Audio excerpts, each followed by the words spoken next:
정리 분야 최고의 고수인 이분을 모셨습니다. TV 프로의 그 신박한 정리. 네. 네, 저도 정말 애청자였거든요. 그러셨어요? 거기서 정말 제가 팬이어가지고 아. 꼭 만나봐야 되겠다라고 생각을 했는데 이렇게 네. 또 월브 채널에서 뵐 수 있게 돼서 네. 너무 또 영광입니다. 아. 네, 이재영 대표님 모셨습니다. 안녕하세요. 안녕하세요. 네. 제가 또 듣기로는 그 수천 곳, 정말 5천 곳, 6천 곳이 넘는 그런 가구를 네. 방문을 하셔서 그런 정리정돈을 이제 솔루션을 주셨는데 네. 상당수가 강남 서초에 있는 집들이 꽤 많이 차지를 하고 있더라고요. 네. 딱 떠오르게 부자들이 많이 사는 동네. 네. 이런 생각이 떠오르는데 그렇다면 그런 집들을 보시면서 네.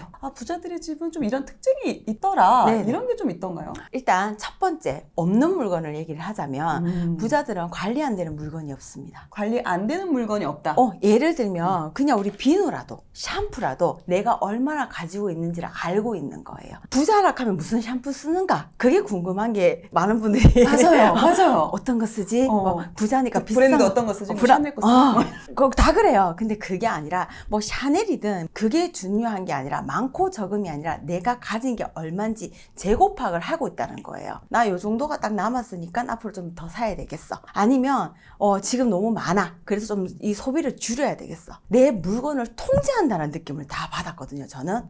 부자들은 이유가 있구나. 그게 제일 중요한 거예요, 여러분. 그러니까 브랜드가 중요한 게 아니라 내가 가진 양을 파악하고 내 스스로 통제한다는 거. 내 소비를 통제한다는 거. 그게 제일 중요한 거고. 그리고 많은 건 뭐냐면 화병이라든지 이런 게 많고 그림이 많아요. 근데 자, 그렇다고 화병하고 그림을 살 게 아니라 자, 우리 먼저 이런 게 있어. 이런 게 있으면 뭘 사야 되지? 쇼핑 품목 리스트를 일단 이걸 먼저 그러니까 내가 그곳에 사는 내가 거기에 어울릴지, 내가 그 동네에서 이겨낼 수 있을지. 저기 삼성동 좋다 해가지고 풍수가 좋아. 근데 거기서 기가 너무 세면 내가 못 이겨나는 거거든요. 근데 그걸 저는 중요하다고 생각을 해요. 화병이 많다라는 건 지금을 즐기는 거예요. 그러니까 오늘을 즐기는 거예요. 내 좋은 향 맡으면서 그냥 오늘 이 꽃을 보고 내 가족과 이야기를 나눌 수 있고 손님을 초대할 수 있는 그런 여유가 있다. 여유. 그리고 여유가 없더라도 여유를 가지기 위해서라도 그런 걸 더 사시는 것 같기도 해요. 왜? 나 오늘 너무 기분이 우울해. 그렇다고 이불 속으로 들어가는 게 아니라 아침에 고터 가가지고 꽃시장 가가지고 딱 싸게 사가지고 우리 집을 좀 꾸며야 되겠어. 이런 빨기 넘치는 그 매개가 저는 꽃이고 화병이라고 생각을 하거든요. 그래서 여러분들 뭐가 있고 없고가 아니라 왜 그거를 가지는지, 왜 그게 없는지를 파악하시는 게 되게 중요할 것 같아요. 저는 그렇게 느끼고 왔습니다.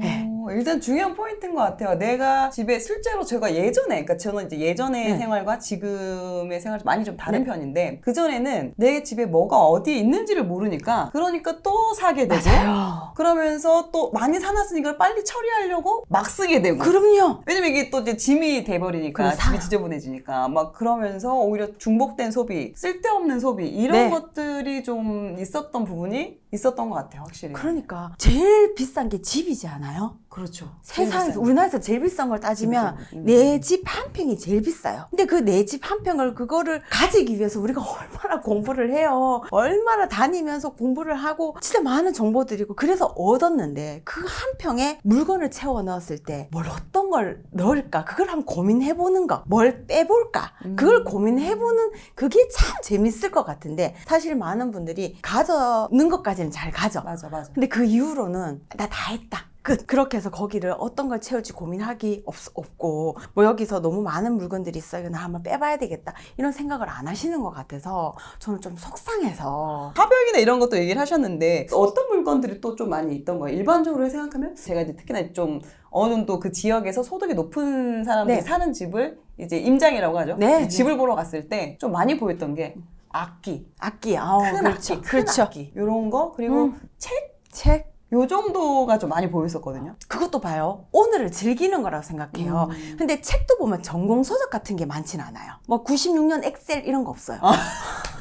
전공서적은 이미 내가 그걸 다 보고 내가 이뤘고 보고 난 다음에 내 몸에서 지금 그게 다 나오고 있잖아요. 굳이 그걸 보관할 필요가 없는 거예요. 책이 많다 적다가 또 중요한 게 아니라 솔직히 우리도 펜트 살고 있으면 나 책장 쫙 짠다? 저도 짤 것 같아요. 근데 그게 중요한 게 아니라 내가 가진 공간에 얼만큼 뭘 채우느냐가 되게 중요한 거예요. 부자들이 집이 넓으니까 쫙 짜겠죠. 그리고 넣을 게 많겠죠. 근데 그 속에 전공 소설 같은 건 없어요. 내가 지금 보면서 즐길 수 있는 소설이라든지 아니면 내일을 위해서 내가 자기 개발을 할 수 있는 책이라든지 그런 거를 다 골고루 다 있는 거예요. 어제가 없고 오늘과 내일만 있는 것 같아요.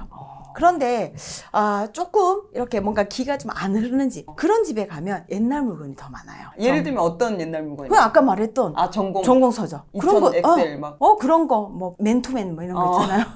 수학의 정석. 왜? 그걸 못 버리는 거예요. 내가 열심히 했던 그 과거에 매여 있는 거예요. 내가 이때 얼마나 공부를 열심히 했는데, 내가 이걸 가지기 위해서 내가 얼마나 노력을 했었는데, 거기에 계속 매여 있는 거예요. 그래서 물건을 버리는 걸 단지 그냥 물건 갖다 버리는 게 아니라 거기에 나의 열정과 그런 모든 에너지를 버려진다고 느껴지기 때문에 갖고 있는 거예요. 우리나라 사람들은 물건에 그 의미를 자꾸 부여해가지고. 저 갑자기 떠오르는 게 하나 있어요. 네. 제가 그 영어 교재를 네. 세트로 사가지고 넣어놓고 하진 않는데 이거를 버리질 못하는 거예요. 그러니까 할 것 같죠? 근데 안 하고 있어, 맨날. 안 해요. 그리고 책으로 배웠던 시대가 있고, 또 요즘에는 또 어떻게 사람을 만나서 배우는 시대가 있고, 그리고 요즘에는 우리가 지금 부동산을 월부에서 이렇게 가르쳐 줄지 누가 알았어요? 저도 정리 같은 걸 갖다가 이게 이게 팁이라고 알려주는 채널들이 지금 많이 생겼잖아요. 시대가 변했단 말이에요. 옛날에 오성식 그 영어 계속 안 됩니다. 시대가 변했습니다. 그분 거는 그 시대에 맞았고 우리한테 통했는 거고, 지금은 방향이 바뀌었어요. 거기에 맞는 것들을 만드시는 게 제일 중요하다. 저는 그렇게 생각하고, 그렇다면 여러분들이 부자가 되고 싶으면 우리가 보통 뭐 부자가 사는 공간에 가봐라, 그들의 도서관을 가봐라, 그들이 아침에 어떻게 보내는지 한번 봐봐라. 그렇다고 하면 부자들의 공간에 어떠한 물건이 있는지 그걸 한번 파악해 보시면 좋을 것 같아요. 자, 브랜드 아닙니다. 과거의 물건이 없어요. 오늘을 즐기는 물건, 그리고 미래를 대비할 수 있는 물건, 그게 있는 겁니다. 이게 핵심이네요. 그게 핵심이에요. 또 저 같은 경우도 예전에는 있는지를 몰라서 못 버리기도 해요. 그러니까 이게 있었어, 우리 집에? 그러니까 파악이 안 된 거죠. 네. 내 상황이나 우리 집안에 있는 여러 가지 상황들이. 그러니까 여유가 없는 거고, 그리고 제가 직업군을 딱 어떤 직업군이라고 말을 할 수는 없는데, 대체적으로 3교대 하시는 분들이 물건을 좀 많이 갖고 있어요. 쟁여놓은 물건. 왜? 그 상황이 그런 거예요. 내가 없을 때 3교대다 보니까 내가 없을 때 우리 아이들이 굶지는 않을까. 나도 모르게 막 바쁘게 돌아왔는데 세탁세제가 떨어지지는 않을까. 미리미리 해놓을 수가 없으니까. 해놓을 수 없으니까 이제 내가 불안하니까 물건으로 채워넣는데, 그걸 또 다 소비하면 되는데, 그게 아니라 그냥 갑자기 홈쇼핑 보다가 저거 1+1이네, 나 저거 안 그래도 필요했는데, 그러니까 내 걸 확인할 틈이 없는 거예요. 바쁘게 살아와서 그런 거예요. 저는 진짜 탓하지 않거든요. 왜냐면 밖에서 보면 지금도 비포 애프터 이렇게 사진 지나가면 아이고 여자가 어떻게 저 집을 저렇게 놓고 살 수 있어? 아이고 친정에서 뭐 배웠대? 맞아. 그런 말 할 수 있는데, 저도 사실 그랬었거든요. 일을 하기 전에는. 근데 막상 그들의 삶 속에 들어가 보니 이유가 다 있더라고요. 그럴 수밖에 없는 사연들이. 그래서 저는 나무라지 않았으면 좋겠고, 우리도 배운 적 없었고 해야 할 필요성을 못 느낄 정도로 바쁘게 살았기 때문에 그런 거예요. 근데 이제부터 좀 필요하다라고 느껴지신다면 너무 미리 쟁여두지 마시고요. 그리고 옛날의 물건, 그놈의 의미 갖다 버리시고요. 일단 물건도 시원하게 버리셔서. 그것도 그게 없으면 찾질 않아. 없어. 남자분들 그 깔깔이를 그거 왜 그렇게 갖고 있나? 깔깔이 그거를 내 저거 입을 거다. 근데 겨울이 왔어. 그거 안 입으세요. 안 입죠. 3중 공기 팡팡 들어가는 거 그거 다 입으시잖아요. 맞아. 그게 좋은 게 아니라 그 속에 담긴 나의 추억, 나의 애잔함, 나를 버리는 것 같아서 싫을 뿐이에요. 그런데 오늘을 즐기고 제대로 살고 싶으시다면 버리세요. 과거에 연연하지 말고 우리가 현재와 미래를 보는 거에 이런 물건이나 이런 것도 초점을 맞춰야 되는 부분이에요. 이런 것도 있을 것 같아요. 유독 특히나 잘 사는 집, 그런 집에 갔을 때 이 공간은 좀 더 의미 있게 신경을 쓰더라. 뭐 예를 들면 이런 거 있잖아요. 현관이 깨끗해. 막 이런 게 있잖아요. 혹시 그런 것들이 보이나요? 그것도 있죠. 그리고 부자들도 빨간 팬티가 그렇게 많더라고요. 빨간 팬티? 빨간 팬티를 입으면 재물이 들어온다. 저는 제가 종교가 있는데도 제가 이 작업을 하려고 시작할 때 제 친한 언니가 그러더라고요. 성당에서 만난 언니인데 그 언니가 저한테 딱 3군데를 가라. 점집, 뭐 이렇게 철학 하는데 세 군데를 가서 다 믿지 말고 공통적으로 하는 말을 네가 새겨 들을 필요는 있다. 그들도 다 데이터를 가지고 얘기하는 거니. 근데 그 세 분 다 저한테 뭐라 했냐면 빨간 팬티를 입으라 그랬어요. 진짜. 왜냐면 제가 그 태양의 기가 없대요.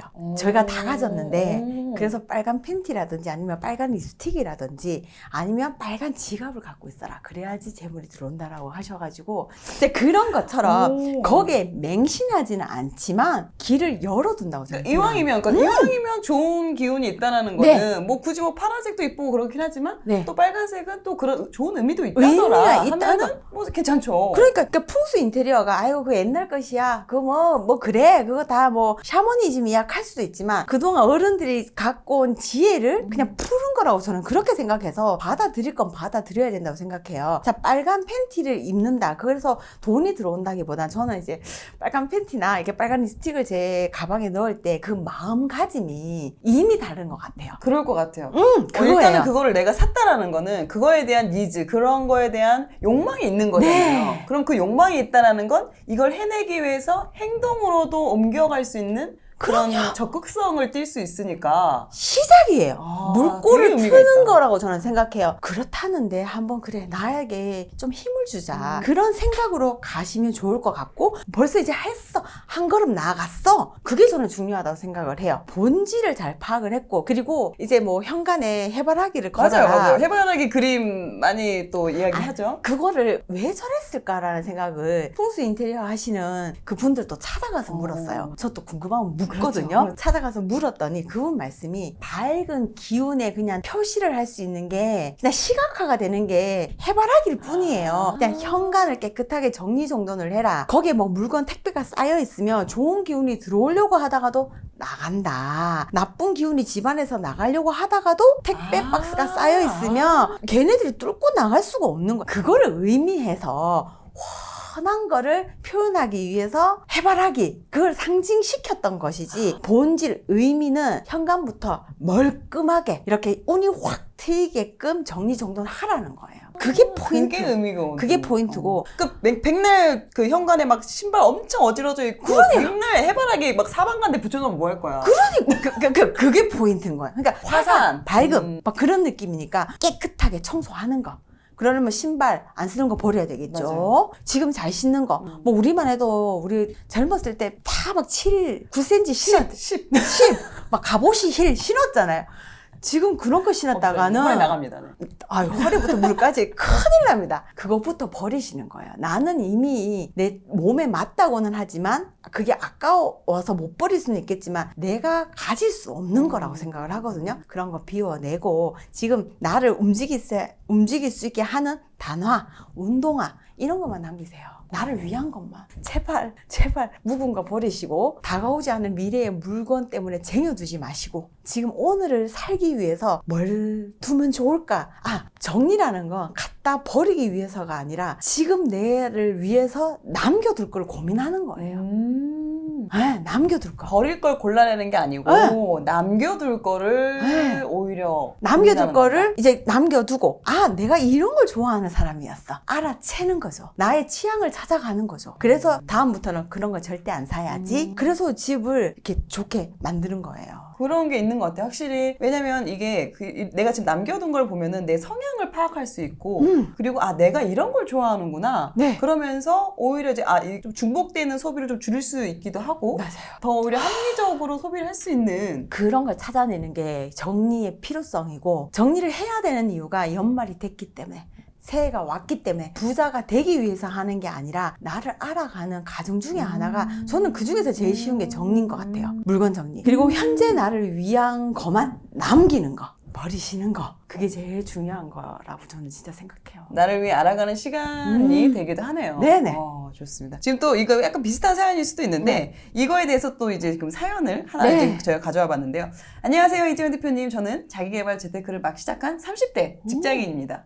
최근 유튜브에 부자들이 집 청소를 유독 열심히 하는 이유, 부자가 되려면 네 방부터 치워라, 이런 영상들이 종종 올라오는데요. 근데 솔직히 부자 되는 거랑 정리랑 무슨 상관이 있나 싶습니다. 부자 될 집에는 뭐 가사 도우미가 있으니까 다 치워주지 않나. 그런 말 하죠. 또 애초에 돈이 많으니까 큰 집에 사는 거고, 거기다가 이제 또 짐이나 이런 거 수납도 잘 될 거고, 개인 공간을 또 분리할 수 있으니까 또 그런 여유가 생기는 게 아닌가. 네, 그럼 실제로 부자 되는 것과 이렇게 정리가 정말로 관계가 있느냐, 이런 걸 또 궁금해 하시는 것 같아요. 관계 너무 있는 거죠. 오. 영상에서 제일 막 썸네일에서 늘 보는 게 부자 되려고 하면 이불 정리부터 맞아요. 해라. 네네. 그게 시작이다라고 하잖아요. 자, 그거 이유가 저는 하루의 루틴 중에서 그게 꼭 있고 그걸 안 하는 날은 없어요. 나를 위한 첫 번째 선물이거든요. 그걸 이렇게 정리를 하면서 그거가 끝이 아니라 내가 오늘 하루 종일 밖에 나가서 애를 쓰고 노력해서 돌아오는 내가 여기서 누워 지낼 거잖아요. 그걸 기대하면서 저는 정리를 하는 거예요. 그냥 이걸 해가 뭐 좋고 뭐 이런 거에서 뭐 칼각 그게 중요한 게 아니라 돌아올 나를 위한 첫 번째 내가 마련할 수 있는 선물이라고 생각해요. 그래서 그런 마인드를 갖고 있으면 사실은 누구나 나를 사랑하는 것에서부터 저는 모든 일이 시작이라고 생각하고 부자가 되는 그 길에 레드 카펫을 깔아주는 거라고 저는 생각을 합니다.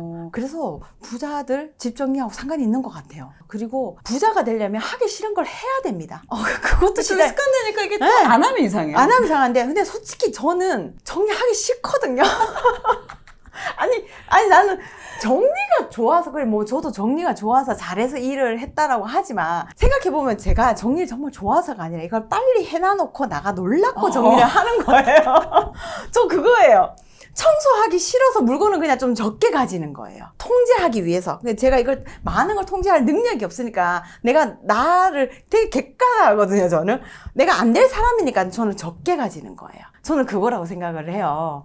그래서 하기 싫지만 해야만 하니까. 아니 이것도 내 집 하나 아침 일어나서 내 이불 정리 안 할 거고 내가 이런 것도 안 할 거면서 도대체 뭘 하겠어요. 밖에 나가면은 정말 저도 회사를 운영하면서 진짜 많은 걸 정리해야 되고 많은 일들이 일어나고 있잖아요. 그런 맞습니다, 일들이 있는데 맞습니다. 그게 더 힘들어요. 근데 하물며 내 집에 이불 정도도 정리를 안 해놓고 뭘 할 수 있겠냐라는 거죠. 여기서부터 시작이에요. 이거라도 해보자. 그래, 오늘 내가 이거는 밖에서 이런 정리를 내가 못했지만 그래도 집에 돌아왔는데 내가 오늘 아침에 이불 정리를 잘 해놔서 내가 이렇게 누울 때라도 있네. 그러면서 나를 좀 위로할 수도 있는 것 같고 저는 정리가 이게 부자가 되는 포인트라고 보면은 사실은 이걸 해서 부자가 된다고 솔직히 말씀 안 드려요. 근데 하기 싫은 것 중에 하나가 저는 모든 사람들이 하나가 정리라고 생각해요. 맞아요. 남이 안 보는데 안 해도 되는 거잖아요. 근데도 하잖아요. 그럼 뭐라도 될 것 같아요. 이런 거네요. 정리라는 게 일단은 뭔가 내가 성공을 하고 부자가 되려면은 내가 그냥 순간순간 일어나는 그런 감정이나 이런 거를 거기에 휘둘리면 안 되잖아요. 나를 통제할 수 있어야 되잖아요. 네. 근데 이런 게 어떻게 보면 집안의 그런 살림이나 이런 부분도 최대한 거기에 내가 에너지나 시간을 좀 덜 쓰기 위해서 적게 가지고 어디에 뭐가 있는지를 살펴보고 네. 그래서 오히려 그 또 여유 있는 시간을 또 나한테 집중을 하고 이렇게 또 다 연관이 되어서 생각해 볼 수 있는 것 같아요. 그다음에 지금 이제 바로 이제 어떻게 보면 또 지금 직장을 다니고 이제 되게 바쁘게 다니시는 분들 보면은 정리하는데 많은 시간과 돈을 쓰기 좀 어려운 분들이 또 오히려 더 많으시죠. 그런 분들한테 좀 바쁜 직장인에게 좀 추천하는 아침에 한 10분 정도 정리 루틴 만든다면 어떤 게 있을까요? 아침에 정리 루틴. 아침을 위해서 무언가를 하기에는 매사 정리를 해야 됩니다. 매사? 집에 들어올 때부터 신발 아무 때나 벗어놓지 마세요. 정리는 누구도 하기 싫어요. 그걸 만지기가 싫어요. 그래서 저는 들어올 때 애초에 이렇게 옆에 이렇게 놓고 벗고 애들도 어릴 때 그렇게 교육을 시켰어요. 그러니까 저희 애들은 그렇게 들어오고 남편도 처음에는 약간 왜냐면 습관이 달랐었기 때문에 근데 사람이요 호텔에 가면 우아하게 걷게 돼요. 놀이터 가면 막 뛰게 돼요. 그거가 똑같이 영향을 받죠. 집이 이렇게 다 가지런하게 놓여있으면 자기도 모르게 하면서 옆으로 딱 벗고 들어와요. 안 하게는 시스템을 마련해 놓는 거. 옷 벗어서 아무리 피곤하지만 아무 때나 식탁 위에 막 이렇게 소파 위에 막 저는 안 던집니다. 아무리 피곤해도 바로바로 옷걸이에 걸고 양말은 벗어서 세탁바구니에 넣습니다. 그게 그게 제일 중요한 거예요. 애초에 정리할 걸 만들지 않아야 되는 게 그거예요. 그게 중요한 거니까 이게 그 습관이나 생활 습관을 제대로 잘 잡는 게 되게 중요하네요. 중요하죠. 그러니까 정리를 하려고 또 뭔가를 하려고 정말 할 게 세상에 너무 많은데 루틴 만들으셔라 이렇게 하려고 하면 너무 막 너무 벅차실 것 같아. 그래서 정리는 무조건 해야 되는 일이기 때문에 매사 항상 우리 일상에서 할 수 있도록 그런 걸 만드셔야 돼요. 집 안에 문화를 만들어야 돼요. 문화.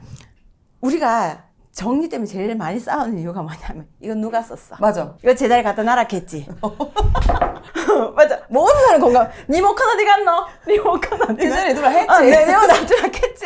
다 그걸로 이제 싸우기 시작하거든요. 자, 그러면 애초에 그런 분란이 생기기 전에 리모컨 자리라고 정해두시는 거예요. 그 어른들이 우리가 다 큰 사람들끼리 가족끼리 그럴 필요까지 있습니다. 왜냐면 누군가 안 하면 또 누군가는 해야 되는 거니까. 또 나도 안 할란다 하면 이제 안 되는 거예요. 아니, 그래서 저 같은 경우에는 그 규칙을 아이들 어릴 때 세워주기 위해서 우리 어린이집 가면 아이들 신발 놓는 자리에 가보면 애들 발 모양으로 신발이 그려져 있죠. 스티커랑. 그것처럼 리모컨 모양을 이렇게 저는 만들어가지고 테이블 위에 딱 붙여놨어요. 그러니까 기준이 없어서 그런 거예요. 자리를 각 그 물건마다 자리를 정해놓고 네. 그걸 나만 하는 게 아니라 우리 같이 사는 사람 누가 봐도 알 수 있게끔 그걸 표시를 해둔다. 그게 제일 중요한 거예요. 그래서 저는 그렇게 유치한 것 같지만 그렇게 이렇게 만들어서 했어요. 그러면 그게 습관이 계속 되잖아요. 어느 순간 이 그림이 밑바탕 그림자가 없어도 누구나 그냥 자연스럽게 거기 갖다 놓는 거예요. 그러니까 기준이 없으면 리모컨을 테이블 밑에 놓는 사람, 맞아요, 테이블 맞아요. 왼쪽에 놓는 맞아요. 사람, 오른쪽에 놓는 사람. 맞아요. 다 우리는 가족이라는 거는 다 다른 사람들이 만났어요. 만났기 때문에 그런 기준을 정확하게 해줘야지 되는 거고 거기서부터 시작을 하면 정리할 일이 없습니다. 그러면 지금 일단 아직은 그런 게 일반적인 집은 그 문화가 아직 안 돼 네. 있잖아요. 그렇게 일반적인 시작하시면 집은. 재밌잖아요. 생각해보세요. 그러니까 하나씩 단계를 밟아서 네. 하나씩 일단 뭐 예를 들면 지금 말씀하신 것처럼 현관, 네, 신발 현관. 벗는 거. 그럼요. 너 내 신발 만지기 싫지? 나도 네 신발 만지기 싫어. 그거예요. 맞아. 그거. 이런 느낌인 거잖아요. 내 신발 그냥 들어갈 때 가지런히 벗어놓고 들어가면 네. 되는 거니까. 그러니까. 그거를 이제 아이들, 특히나 뭐 아이들한테도 네. 그거를 이제 좀 처음에는 잔소리더라도 그래도 그걸 꾸준하게 얘기를 하다 보면 아이들한테는 놀이식으로. 잔소리는 내가 싫어요. 잔소리하고 애들도 그러면 그 네. 신발 자국을 이렇게 현관 바닥에 붙여놓는 것도 그럼요. 방법이겠네요. 아니, 애들 어릴 때는 그럼 특히나. 꼭 엄마들이 하는 말이 지금 우리 계속 이렇게 가고 있는데 엄마들이 꼭 그 말 하잖아요. 어린이집에서는 정리 잘한다는데 집에 오면 아무것도 안 해요. 왜? 거기는 정리한 시스템이 갖춰져 있거든. 우리 집엔 시스템이 없어. 우리 어릴 때 그런 거 기억 안 나요? 엄마하고 아빠가 싸웠어. 너 절로 가. 어디 가 있을지 모르겠는 거예요. 안방에 나가기도 그렇고. 아예 집 밖에? 수구리에 있어야 되나? 아니면 너 네 방에 가 있어. 이렇게 구체적으로 네 얘기해줘야 방에 가서 되는데. 문 닫고 들어가 있어. 그래야지 정확한 걸 전달해줘야 하는데 부모님 싸우는 것도 지금 신경 써주는데 내가 그 고민까지 해야 되는 거예요. 똑같습니다. 모든 것에는 자리를 마련해주는 것이 정리의 시작입니다. 저는 오늘 이 대표님 얘기 들으면서 일반적으로 우리가 정리에 대해서 알고 있는 그런 고정관념 같은 것들이 있잖아요. 네. 아침에 일어나면 이불 정리하고 그러면서 뭐 어렵게 이런 답변이 나올 거라고 생각을 네. 했는데 오히려 거기서 또 한 번 뒤집어서 애초에 그런 거를 안 만드는 문화를 그러니까 내가 정리를 하지 않아도 그냥 잘 돌아가는 사람이 돼야 된다. 그럼요. 그거예요. 이걸 포커스를 맞춰서 말씀해 주시면 부동산을 아예 몰랐었어요. 감으로 대출 한 이 정도면 되겠지? 사장님한테 그냥 물건 보여달라 그러고 막 이렇게 계산을 해주셨어요. 근데 하나도 모르겠는 거예요. 이렇게 내 집 마련을 하는 게 맞나? 너나이님이 강의에 대해서 언급을 하셨는데 A to Z까지 다 알려주셨어요. 아파트 이름만 얘기했는데 그거에 대해서 다 알고 계신 거예요. 어떤 지역을 선정을 해가지고 예산을 어떻게 설정해야 되는지 딱 알려주시는 게 저는 되게 신선했어요. 한 번도 그렇게까지 계산해보지는 않았었거든요. 부동산에 가서 어떻게 해야 되고 매물을 어떻게 봐야 되고 그걸 어떻게 매수까지 이을 수 있는지 그거를 진짜 하나하나 다 체계적으로 알려주시더라고요. 그래서 내 집 마련은 이런 프로세스로 해야 되구나. 서울이나 경기도에서는 이렇게 집을 봐야 되는구나. 이런 가격일 때 굉장히 싼 가격이구나. 이런 거를 이제 판단할 수 있는 이 강의를 듣는 거를 망설이는 분들의 마음이 너무 이해가 돼요. 제가 그랬었기 때문에 이게 과연 맞나? 그런 생각을 많이 했었지만 너무 체계적이었고 정말 신뢰가 많이 가는 강의였던 것 같아요. 아, 내가 이거만 보면 내 집 마련만큼은 후회 없이 할 수 있겠다. 그런 생각이 들었던 것 같아요.